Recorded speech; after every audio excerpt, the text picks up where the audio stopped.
Chers amis, bonjour. La semaine a été un peu éprouvante pour certains, pour d'autres assez bonne. Le début du week-end pour notre Église est un peu compliqué, mais je veux croire que le Seigneur est là pour nous consoler, pour nous raffermir, pour nous aider à avancer. Je vais vous inviter à incliner la tête et nous allons prier. Notre Père, notre Dieu, alors que nous sommes là, devant ta face, alors que je vais parler, Seigneur, je te prie tout simplement de m'effacer et que ce soit toi qui parles à ton peuple à travers moi. Que ton Saint-Esprit, Seigneur, soit sur moi, soit sur ton Église, afin que nous puissions comprendre ce que tu as pour nous. Je t'ai prié, mon Dieu, non pas que je sois digne, mais au nom de ton Fils Jésus et pour ta gloire. Amen. Mes amis, ce matin, je voudrais parler avec vous de la fameuse fable « La cigale et la fourmi ». Et le titre de mon message, en fait, c'est « La cigale et la fourmi chrétienne ».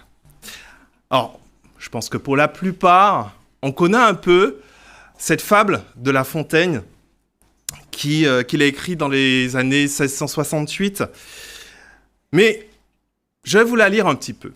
« La cigale, ayant chanté tout l'été, se trouva fort dépourvue quand la bise fut venue. Pas un seul petit morceau de mouche ou de vermisseau. Elle alla crier famine chez la fourmi, sa voisine, la priant de lui prêter quelques grains pour subsister jusqu'à la nouvelle saison. « Je vous paierai, lui dit-elle, avant l'août, froid d'animal, intérêt et principal. La fourmi n'est pas prêteuse, c'est là son moindre défaut. Que faisiez-vous au temps chaud, dit-elle à cette emprunteuse. Aux nuits et jours, à tout venant, je chantais. Ne vous déplaise. Vous chantiez ? J'en suis fort aise. Alors, maintenant, dansez. » Cette fable de La Fontaine me fait penser un peu à nous, chrétiens. Dans Ecclésiaste, le livre d'Ecclésiaste 11, le verset 9, il nous a dit « Jeune homme, réjouis-toi dans ta jeunesse. Livre ton cœur à la joie pendant les jours de ta jeunesse. Marche dans les voies de ton cœur et selon les regards de tes yeux. Mais sache que pour tout cela, Dieu t'appellera en jugement. » Jeune homme, réjouis-toi. Alors, pour revenir à notre fable, on a d'un côté cette cigale qui a chanté tout l'été, dansé, pendant presque toute sa vie, cette cigale chrétienne. Et là, elle se trouve en grande difficulté.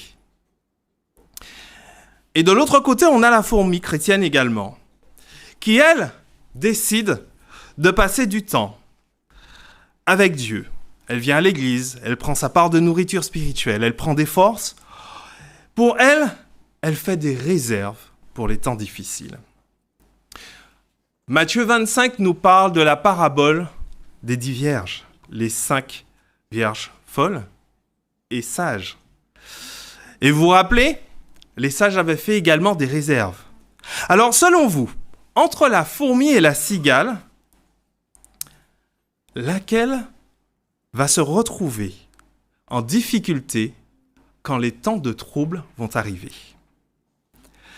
Mes amis, l'Église de Dieu, dans les derniers jours, l'Église de Dieu terrestre va élever la bannière de la loi qui est foulée aux pieds de l'homme. Cette Église présente au monde l'agneau de Dieu qui ôte les péchés du monde. Tandis que s'approche la fin et que l'annonce des derniers avertissements s'étend au monde entier, il devient plus important pour ceux qui acceptent la vérité présente d'avoir une claire compréhension de la nature et de l'influence des témoignages que Dieu nous a donnés à travers le message des 3 anges. Alors ce matin, je voudrais qu'on puisse voir un peu cet aspect de la cigale et de la fourmi à travers le message des 3 anges. Prenons ensemble le texte d'Apocalypse Apocalypse 14, à partir du verset 6. Dans ce texte, Jean nous décrit ce qu'il a vu. Et il y a 3 anges qui vont délivrer un message à des moments importants pour l'humanité.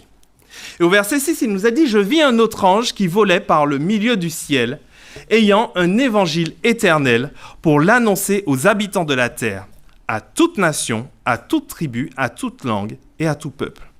Il disait d'une voix forte, « Craignez Dieu et donnez-lui gloire, car l'heure de son jugement est venue, et adorez celui qui a fait le ciel et la terre et la mer et les sources d'eau. » Au verset 8, « Et un second ange suivit en disant, « Elle est tombée Babylone la grande, qui a abreuvé toutes les nations du vin de la fureur de son impudicité. » Et un troisième ange les suivit, en disant d'une voix forte, « Si quelqu'un adore la bête et son image et reçoit une marque sur son front ou sur sa main, il boira lui aussi du vin de la fureur de Dieu, versé sans mélange dans la coupe de sa colère. Et il sera tourmenté dans le feu et le soufre devant les saints anges et devant l'agneau. Et la fumée de leur tourment monte au siècle des siècles.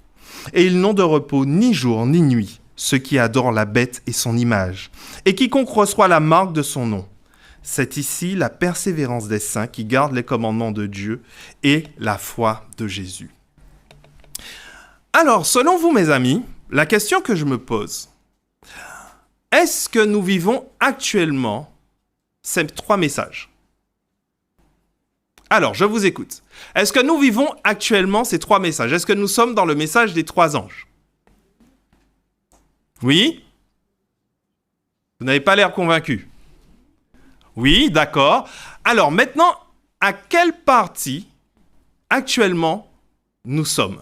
Dans quelle partie du message? Est-ce que nous sommes dans le message du premier ange, du deuxième ange ou du troisième ange?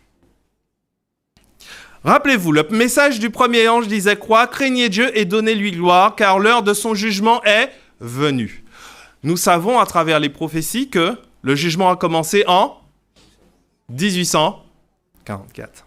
Très bien. Donc, est-ce que nous sommes dans ce temps-là? Non? Oui? Le message du second ange dit quoi?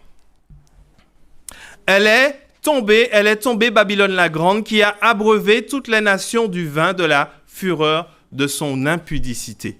Mes amis, est-ce que Babylone est présente aujourd'hui dans le monde? Donc, nous avons traversé le message du premier ange, d'accord, qui continue à travers le jugement, d'accord.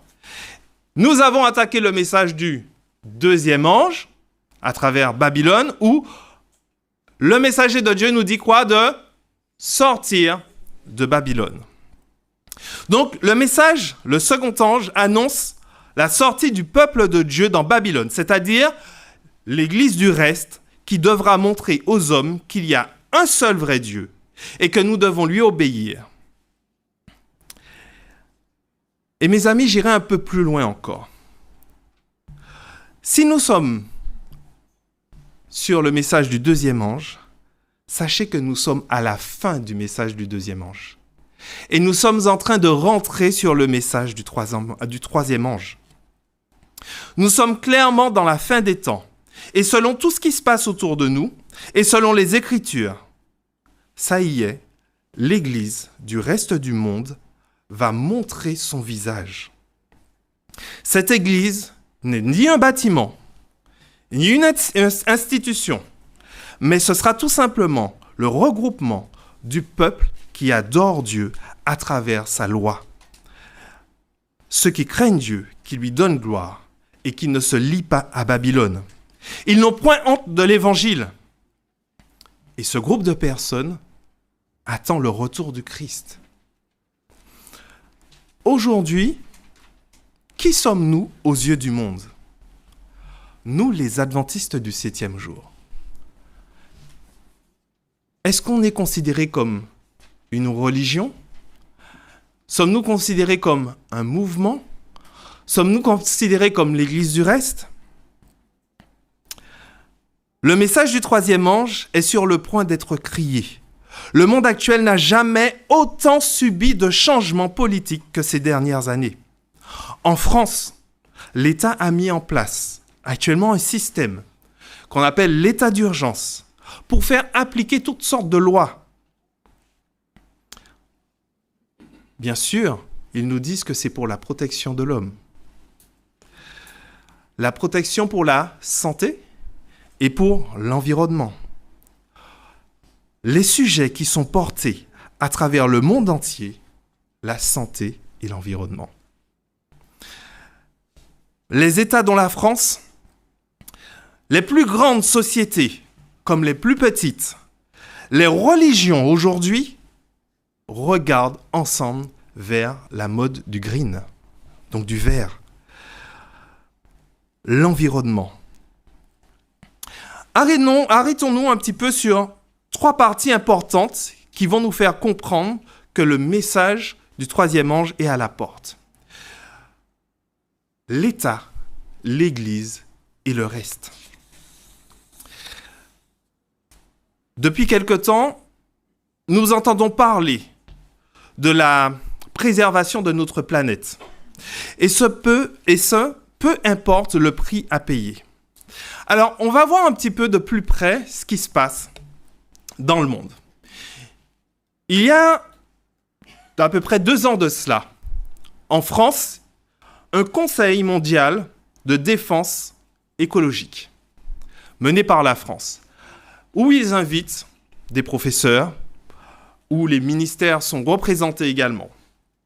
Et sur ce rapport, je vais vous le lire, une partie du rapport qui se trouve sur le site d'ailleurs de l'Élysée, pour garantir que l'ensemble des politiques menées par l'État respectent les objectifs du gouvernement en matière de protection du climat et de la biodiversité, le président Emmanuel Macron a créé un conseil de défense écologique. Objectif, faire de l'écologie une problématique globale et stratégique. Et suivez bien. Objectif, faire de l'écologie une problématique globale et stratégique irriguant les actions de chaque ministère. Est-ce que vous comprenez ? Irriguant l'action de chaque ministère. C'est-à-dire que chaque ministère, en fait, sera dirigé selon une politique de l'écologie. Ensuite, voyons maintenant l'Église. L'Église avec le grand E, on va dire entre guillemets, le Vatican. L'environnement, le Vatican affirme aujourd'hui la primauté de la conversion écologique. Ce s'est fait en juillet 2020, où il y avait une grande réunion avec effectivement le pape, les évêques et pas mal de professeurs et représentants d'État. Et la table ronde interdiscatérielle sur l'écologie du Vatican a publié en mi-juin un document de plus de 200 pages censé préciser les moyens d'aboutir à la conversion écologique. Ce document faisait entre autres référence aux thèses exprimées 5 ans auparavant par le pape François, qui se trouve dans Laudato Si.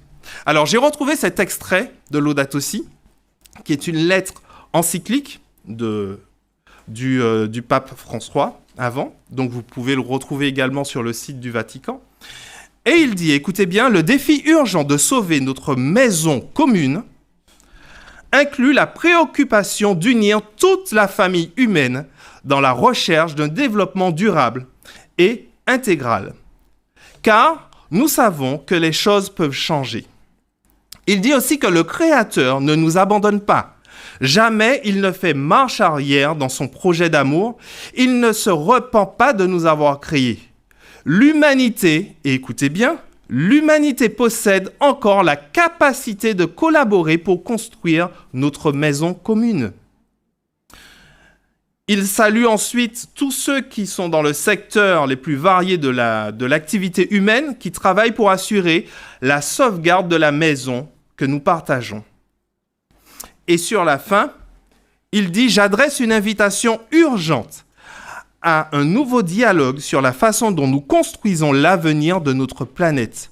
Nous avons besoin d'une conversion qui nous unisse tous parce que le défi environnemental que nous vivons et ses racines humaines nous concernent et nous touchent tous.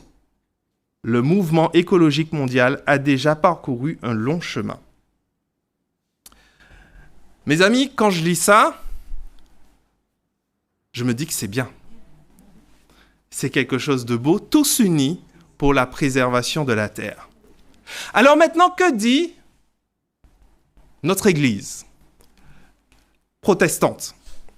En France, la Fédération protestante a lancé le label Église verte il y a quelque temps. Et elle nous dit, en fait, ça vous pouvez le retrouver également sur le site de la Fédération protestante, elle nous dit en fait, pourquoi le label Église verte? Parce que nous croyons que Dieu se révèle par son œuvre et qu'il l'a confiée aux hommes, qu'ils doivent la cultiver et la garder. Parce que la vie sur cette terre est une bénédiction et montre l'amour de Dieu. Et qu'agir pour la préserver est une façon d'aimer son prochain et d'agir pour la justice. Jusque-là, tout va bien. Parce que la crise écologique nous engage également à entendre le cri de la terre qui gémit en travail d'enfantement.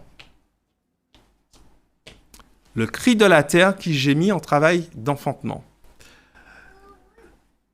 À choisir dans l'espérance des modes de vie prémisse d'une création nouvelle réconciliée en Christ. Et là, il nous dit ensuite, parce que le peuple de Dieu peut prier et agir pour apporter cet espoir au monde, parce que nous avons conscience que c'est en nous, parce que nous avons conscience que c'est en nous convertissant ensemble que nous contribuerons à bâtir ce monde plus juste et écologique nécessaire à la survie de l'humanité. On est en train de nous dire ici, qu'en nous réunissant tous, nous pouvons sauver la terre.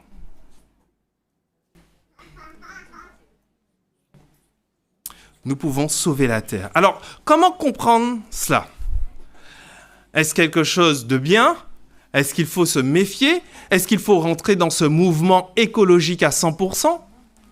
Nous savons ce que Dieu annonce pour la terre. Mais quand vous regardez tous ces textes, ils disent quoi? Nous devons tous nous réunir pour sauver notre maison. Nous devons tous nous unir autour de l'environnement. Il y a également le journal Courrier International, qui appartient au groupe Le Monde, qui avait donné son papier en 2008 et qui disait que si les Juifs, les musulmans et les chrétiens cessaient toute activité un jour par semaine, ils pollueraient d'autant moins. À l'heure actuelle, les dirigeants religieux se convertissent à l'écologie. Les amis, on était en 2008. Mais ils ont négligé l'un des enseignements judéo-chrétiens qui permettrait pour autant de réduire la consommation d'énergie et la pollution de 14,28%. Ce chiffre correspond à 1/7, comme le sabbat. Ce jour de la semaine, en toute activité, s'arrête. Quant aux premiers chrétiens, pour le repos hebdomadaire, ils ont choisi le dimanche, jour où Jésus est ressuscité.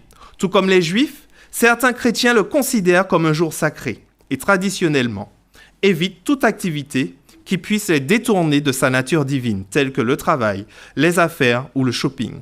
Et même si leur obligation première est d'assister à la messe, ils ont repris l'idée du repos et de joie qui est dans le cœur du sabbat. C'est sorti en 2008, où l'auteur disait qu'ils avaient oublié. Mais là maintenant, ils n'ont pas oublié. Ils reviennent dessus. Et mes amis, on va arriver dedans, sur ce jour de repos pour la terre. D'ailleurs, l'Église catholique a déjà mis en place un jour mondial pour la terre. Vous le savez, ça a commencé depuis, je crois, 2 ans à peu près, 2-3 ans. Et les choses prennent place petit à petit. Donc nous comprenons par là que l'environnement est un sujet qui regroupe l'ensemble de la société, des États et des religions. un jour de repos pour la terre. C'est ce que la plupart réclament. Et cela me fait penser, ou me pousse à penser forcément qu'il y a un lien avec le message du troisième ange, sur la loi, justement, du dimanche qui sera promulguée. Alors que nous sommes sur la fin du message du deuxième ange, le jugement de la maison de Dieu, sommes-nous prêts à être des adventistes du 7e jour? Sommes-nous réellement prêts à aller à l'encontre du monde et à montrer notre identité, non pas comme une religion, mais plutôt comme le corps du Christ, comme l'Église du reste, celui qui n'a point honte de l'Évangile, celui qui n'a point honte d'obéir à la loi de Dieu, peu importe ce qui arrivera. Mes amis, faisons-nous partie réellement de l'Église du reste? Il y a une différence entre être adventiste du 7e jour et faire partie des adventistes du 7e jour. À la base, l'adventisme du 7e jour, c'était le mouvement qui signifiait attendre le retour du Christ. Il y a être et faire partie. Où en sommes-nous aujourd'hui?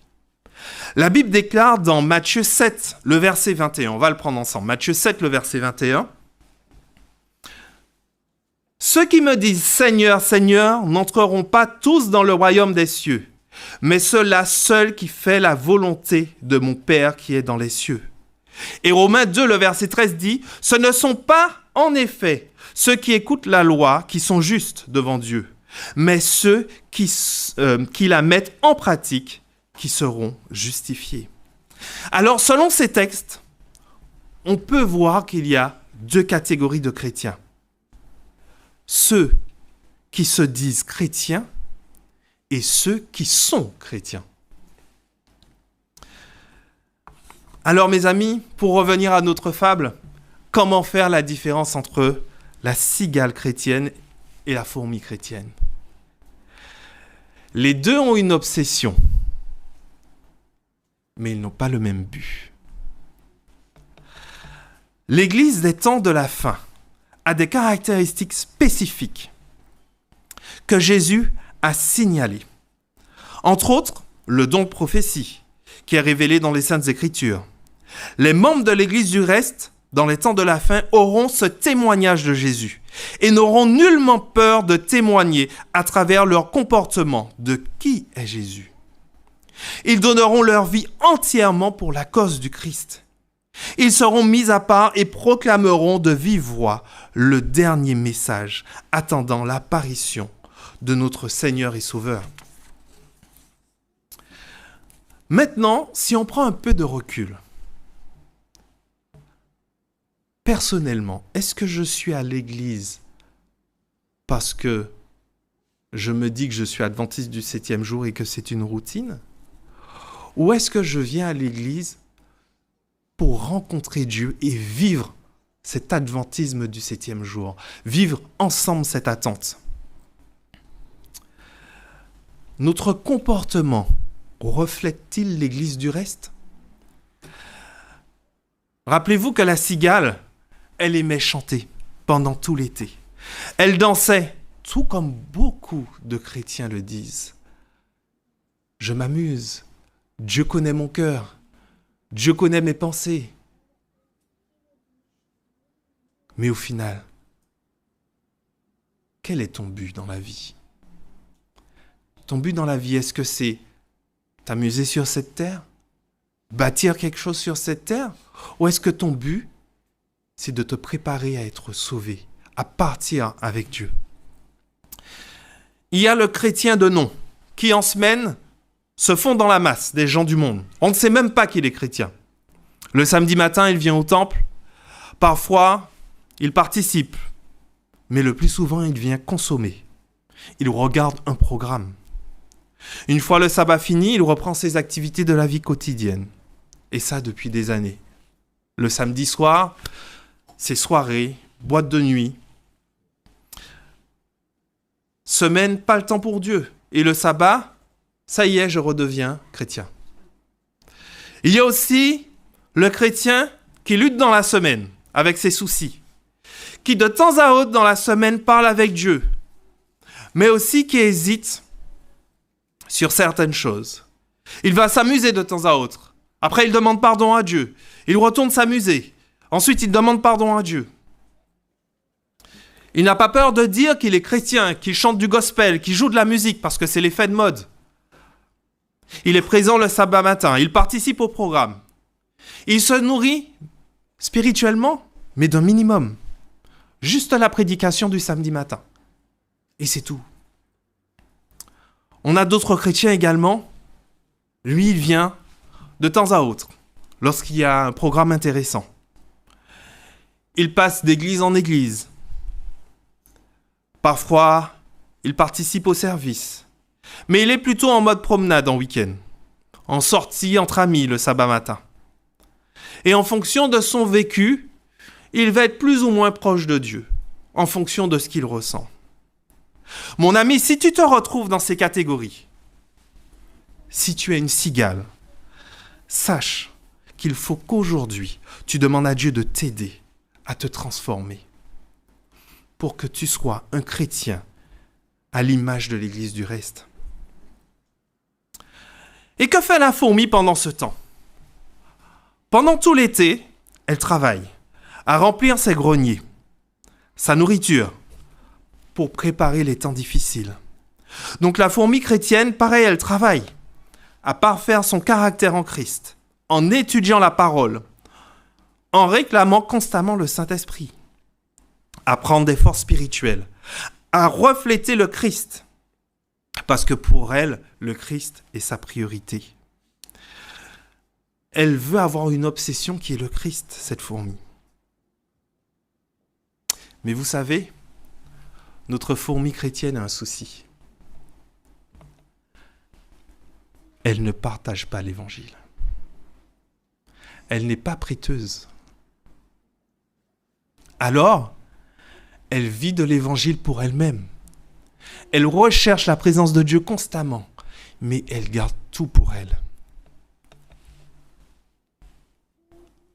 Voulons-nous être cigales, fourmis? Qu'est-ce que Dieu demande?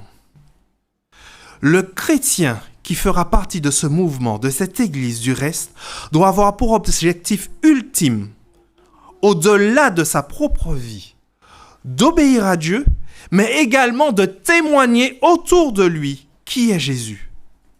De s'investir, pas à 80%, pas à 89%, mais à 100% à l'œuvre de Dieu, afin que quand Christ reviendra, il soit sauvé. Alors, comment pouvons-nous dire que nous sommes des chrétiens adventistes du 7e jour et ne pas donner la priorité à l'œuvre de Dieu, alors que nous sommes sur les temps de la fin? Nous avons tendance à donner la priorité à nos propres envies. Je reste dormir plutôt que d'aller à l'église. Je fais autre chose plutôt que de passer du temps dans la parole de Dieu. Je suis nommé en poste à l'église, mais j'y suis le plus souvent absent, sauf quand je suis de service. Je préfère aller ailleurs et consommer des programmes. Mes amis, arrêtons d'être des consommateurs de programmes. Nous devons être des acteurs pour Christ aujourd'hui. Nous devons être des acteurs pour Christ. Celui qui ne devient pas acteur dans l'œuvre de Christ ne pourra pas prétendre à avoir une étoile sur sa couronne quand Dieu reviendra. Parce que je vous le dis, quand on sera au ciel, il n'y aura pas une couronne sans étoile. Maintenant, prenons le temps d'une petite réflexion. Combien d'étoiles j'ai déjà sur ma couronne? Est-ce que j'ai déjà des étoiles sur ma couronne? L'étoile correspond à quelqu'un à qui on a porté l'évangile, à qui on a aidé à comprendre l'évangile et qui a donné sa vie à Christ. Posons-nous la question, combien d'étoiles j'ai sur ma couronne?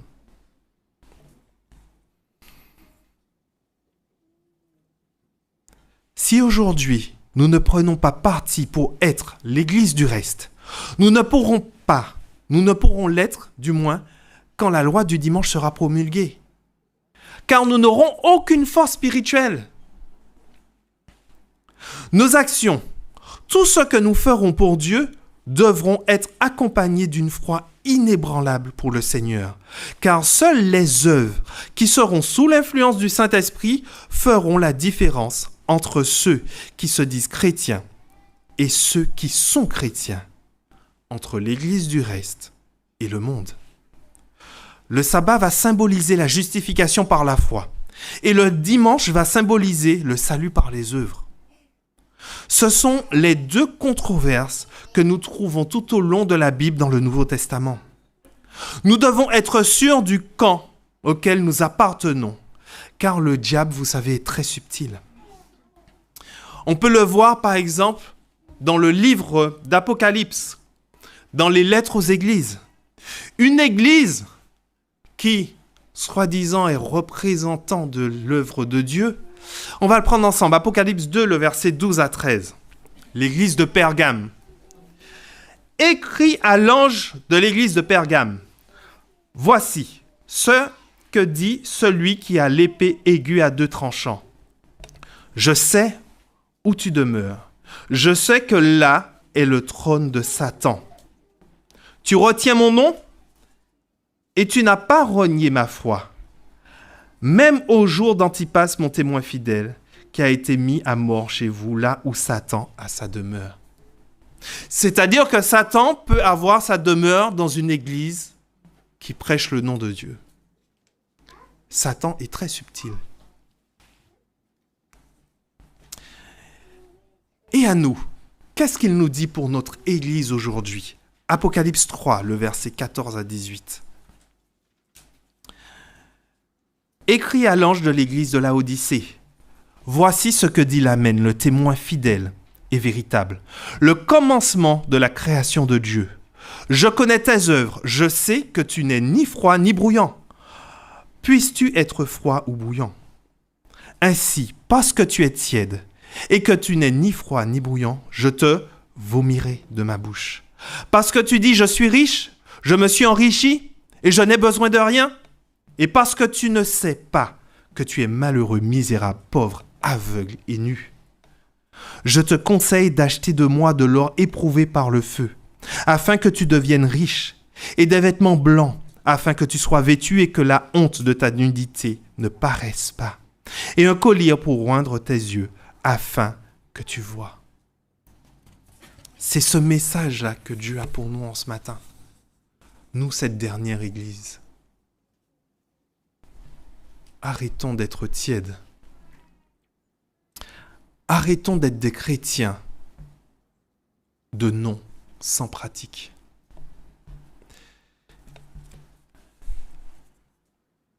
Parfois, il est difficile quand on accepte l'Évangile, quand on est jeune surtout. Mais ça concerne maintenant beaucoup de personnes qui ont déjà plus de 40 ans. On a envie de vivre. On a l'impression qu'on est enfermé dans l'église et qu'on n'a pas possibilité de vivre réellement notre vie. Alors on goûte à l'extérieur. On se permet des libertés. Mais jusqu'à quand ? Jusqu'à quand le Seigneur va être patient envers nous ? Aujourd'hui, je lance cet appel. Pour toi qui es dans l'église, pour toi qui nous regardes sur Internet, si tu as compris que pour être sauvé, il faut faire partie de l'église du reste et qu'il faut ressembler à Dieu, à son caractère, il faut prendre le caractère du Seigneur et qu'il faut observer sa loi. Le Seigneur n'attend qu'une chose, que tu viennes à lui et que tu te laisses changer. Peu importe ta religion, peu importe en fait ton passé, peu importe ce que tu as fait hier ou ce matin, là, aujourd'hui, le Seigneur te lance un appel. Il te dit de venir afin que tu sois dans l'église du reste, afin que le reste de ta vie soit une vie d'un chrétien qui pratique l'œuvre de Dieu, qui ressemble à son Père en toutes choses. Le Seigneur ne fait exception de personne. Mais le Seigneur, à un moment, dit stop. Le jugement a commencé pour la maison de Dieu. Pour nous qui sommes ici. Si nous continuons à avoir une vie de péché, de temps à autre on revient à l'église. Non, il faut être constant aujourd'hui. 1 Corinthiens 6, au verset 9 à 11, le Seigneur nous donne ce message. Ne savez-vous pas que ceux qui pratiquent l'injustice n'auront aucune part dans le royaume de Dieu ? Ne vous y trompez pas. Il n'y aura point de part dans l'héritage de ce royaume pour les débauchés, pour les idolâtres, pour les adultères, pour les pervers, pour les homosexuels, ni pour les voleurs, les avares, pas plus que pour les ivrognes, les calomniateurs, les malhonnêtes. Voilà bien ce que vous étiez, certains d'entre vous. Mais vous avez été lavés, vous avez été purifiés du péché, vous avez été déclarés justes au nom du Seigneur Jésus-Christ et par l'Esprit de Dieu. Le Seigneur nous dit là, quel que soit ton péché, mon ami, quelle que soit la situation où tu étais, quand tu acceptes Christ réellement dans ta vie, et là, je ne parle pas forcément du baptême, mais je parle d'accepter Christ dans la pratique de notre vie. Là, le Seigneur nous purifie et nous sommes une nouvelle créature. Peu importe qui tu es, tu dois faire partie de l'Église du reste pour être sauvé. Cette année, je crois que nous n'avons jamais eu autant de décès. Cette année a été très difficile pour de nombreuses familles dans notre Église.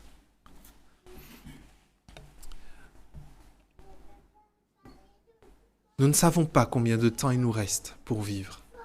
Peut-être qu'aujourd'hui, c'est le dernier message que j'aurai à vous donner, que je ne serai plus là demain. Mais quelle est ma vie ? Quelle est ma vie maintenant avec le Seigneur ? Est-ce que le Seigneur me considère déjà dans son Église, l'Église du reste ? Ou est-ce que je suis dans Babylone toujours ? Le Seigneur nous dit, sortez de Babylone. Ce n'est pas pour rien. Nous devons sortir de Babylone. Mais pour sortir de Babylone, mes amis, nous devons pratiquer ce que Dieu nous demande, l'obéissance à sa loi. Je voudrais ce matin faire un appel à ceux qui ont compris ce message, à ceux qui ont la volonté de changer leur vie, à ceux qui veulent faire partie de l'Église du reste. Là où vous êtes, levez-vous. Levez-vous comme signe d'engagement pour le Seigneur, afin d'être acteur, de ne plus être spectateur. Le Seigneur vous écoute. Le Seigneur vous regarde. Le Seigneur a de la patience envers vous, envers nous. Mais jusqu'à quand ? Je vous invite à prendre ce chant. Ce chant représente pour moi les difficultés de la vie. Tout ce que moi j'ai pu vivre aussi. Mais je sais qu'au bout, le Seigneur me donne la victoire. Et nous avons perdu beaucoup de chair, beaucoup d'amis, beaucoup de familles. Je repense encore à Astrid. Je veux croire qu'Astrid se repose pour le grand jour où le Seigneur va l'appeler par son nom, où elle sera là, elle va se lever, elle tournera sa tête. Et je veux croire qu'elle verra non seulement son mari, ses enfants, mais elle nous verra, nous, ses amis, pour monter au ciel ensemble. Vas-y, Yona. Nous prendrons le numéro 368 de l'hymne des louanges. mon Dieu, plus près de toi.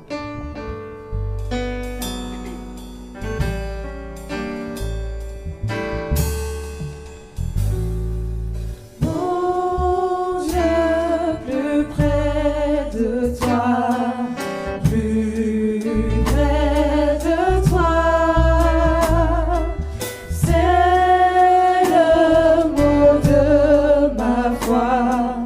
Plus près de toi, dans le jour où l'épreuve déborde comme un fleuve, garde-moi près de toi, plus près de toi, plus près de toi, Seigneur, plus près de toi. Tiens-moi dans ma douleur, tout près de toi. Alors que la souffrance fait son plus grand silence, toujours plus près de toi, Seigneur, tiens-moi, plus près de toi, toujours plus près de toi. Donne-moi ton secours, soutiens ma foi. Que Satan se déchaîne, ton amour me ramène, toujours plus près de toi, plus près de toi. Mon Dieu, plus près de toi, dans le désert, j'ai vu plus près de toi, ton ciel ouvert. Mais un bon courage, ton chant brave l'orage. Mon Dieu, plus près de toi, plus près de toi. Mes amis, le Seigneur est proche de nous. Le Seigneur nous demande à être là avec nous. Peu importe les difficultés de la vie, dans le deuil, dans la maladie, dans la pauvreté, il se tient à nos côtés. Il a envie que nous fassions partie de cette église, l'église du reste. Peu importe qui tu es, le Seigneur veut que tu sois sauvé. Je vais vous inviter à vous lever, nous allons prier ensemble. Inclinons la tête. Notre Père, notre Dieu, merci Seigneur. Merci pour tes bontés et tes bienfaits. Ô toi, notre Dieu, toi qui nous as choisis, toi qui nous as formés, qui nous as aimés avant que nous soyons. Seigneur, je te loue et je te glorifie de ce que nous sommes des créatures aussi merveilleuses à ton image. Seigneur, tu entends le cri de nos cœurs. Tu entends la douleur pour certains. Tu entends, Seigneur, la souffrance pour d'autres. Ô Seigneur, que tu puisses te tenir tout près de nous. Aide-nous, Seigneur, à te rester fidèle. Aide-nous, mon Dieu, à faire partie de cette église du reste. Seigneur, tu as déjà tant fait dans le passé. Tu as déjà guéri. Tu as déjà sauvé, Seigneur. Tu as déjà pardonné. À toi qui te trouves dans des situations difficiles, que ce soit des situations dans la sexualité, dans l'homosexualité, que ce soit dans des situations dans ton travail, que ce soit dans des situations dans ton couple, sache que Jésus est la clé. Il a déjà gagné la victoire. Et peu importe ce que Satan pourra faire pour essayer de te perdre, si aujourd'hui tu t'accroches à Christ, il sera là. Ô Seigneur, je te loue de ce que tu as pourvu à notre besoin. Tu as pu mettre en place ce plan de la rédemption, Seigneur, afin que nous soyons sauvés. Aide-nous, mon Dieu, à nous accrocher à toi.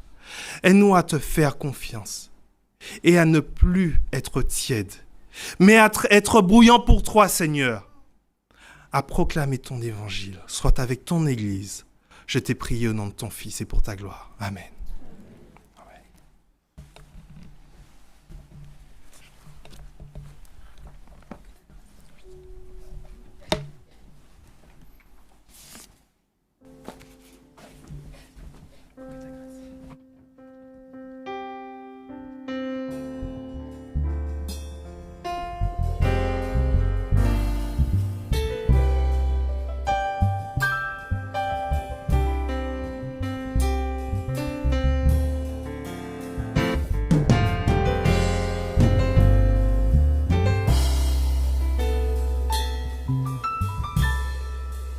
Oh, que ta grâce soit dans nos cœurs et que prenne place ta paix, Seigneur, que nous accompagne ton Esprit Saint pour que l'on regagne force et entrain. Oh, que ta grâce soit dans nos cœurs et que prenne place ta paix, Seigneur, que nous accompagne ton Esprit Saint pour que l'on regagne force et entrain. Ton amour, Père, nous mène jour après jour vers ta lumière. Dirige-moi, guide mes pas, et que ma vie reflète le nom de Jésus-Christ.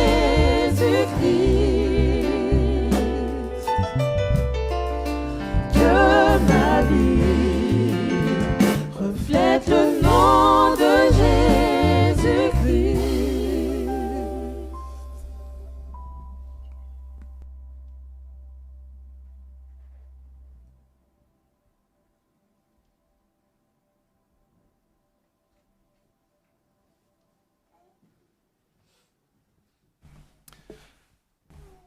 Que la grâce et le nom de notre Seigneur Jésus-Christ soient en nous. Qu'il bénisse son peuple et qu'il nous raccompagne chez nous. Amen.